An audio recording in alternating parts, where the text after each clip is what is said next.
আমরা জানি আজকে হলো 11 রবিউল আউয়াল, আগামীকাল হলো 12 রবিউল আউয়াল, অর্থাৎ রাসূল করিম সাল্লাল্লাহু আলাইহি ওয়াসাল্লামের জন্ম তারিখ। জানি কি জানি না?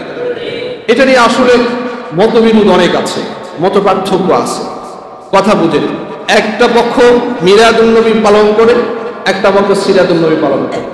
আচ্ছা, মিলাদুন নবী, রাসূলের যদি জন্ম না হয়, রাসূলের ইতিহাস কোত্থেকে আসবে?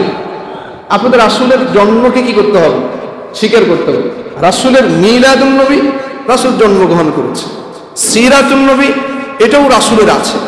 এখন কথা হলো পালনের যেই আমাদের দেশে এটা যেভাবে পালন করা হয়, এটা আসলে জায়েজ কিনা বা এভাবে পালন করা ঠিক কিনা। মনে রাখবেন, রাসূল পৃথিবীতে এসেছেন ওয়া মা আরসালনাকা ইল্লা রাহমাতাল লিল আলামিন, পুরো পৃথিবীর জন্য রহম স্বরূপ। এটা আমাদের জন্য আনন্দের বিষয়, ঠিক কিনা ভাই? জোরে বলেন, আনন্দের বিষয়।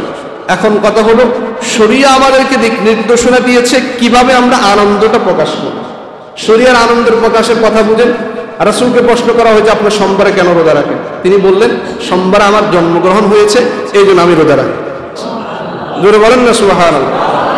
তাহলে মাহে রবিউল আউয়ালের 12 তারিখে রোজা রাখ, যদি ওটা উদযাপন আপনাকে করতে হয়, কিসের মাধ্যমে?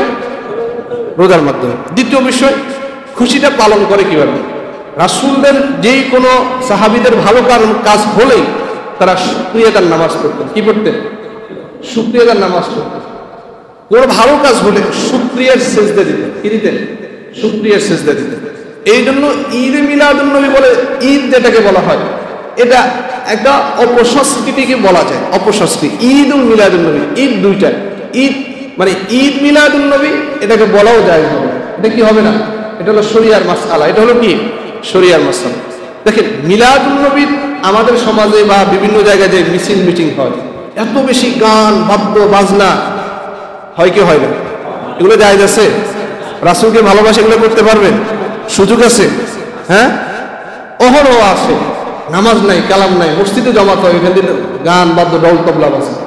আপনার আনন্দ প্রকাশ হবে ইসলাম মোতাবেক। আনন্দ প্রকাশ কি অনুযায়ী? ইসলাম মোতাবেক। রাসূলকে ভালোবাসেন, যা হবে ইসলাম সেটাকে সাজেস্ট করে কিনা। আপনার কাছে ভালো লাগে রাসূলকে দুনিয়াতে আসতে, আপনি যদি মিছিল করবেন, তারে নারে বন্ধুরে এরকম করে খাইবার কথা এই বলবেন, এটা কখনো ইসলাম সাপোর্ট করে না। এটা একেবারে সুস্পষ্ট ওলামাই হানাফি মাযহাবের ওলামাই কেরাম থেকে নিয়ে সকলের নিকট এগুলো হলো বেদাত। এগুলো কি? বেদাত। আল্লাহ তাআলা আমাদেরকে এই ধরনের বিষয় বুঝার সেই তৌফিক দান করেন। ইসলাম মোতাবেক যে রুলস আমাকে দিয়েছে, সেই রুলস অনুযায়ী মা আনা আলাইহি ওয়া আসহাবি, রাসূল এবং সাহাবায়ে কেরাম কিভাবে এই দিনগুলো উদযাপন করেছেন, কাটিয়েছেন, সেটাকে ধারণ করার তৌফিক দান করুন।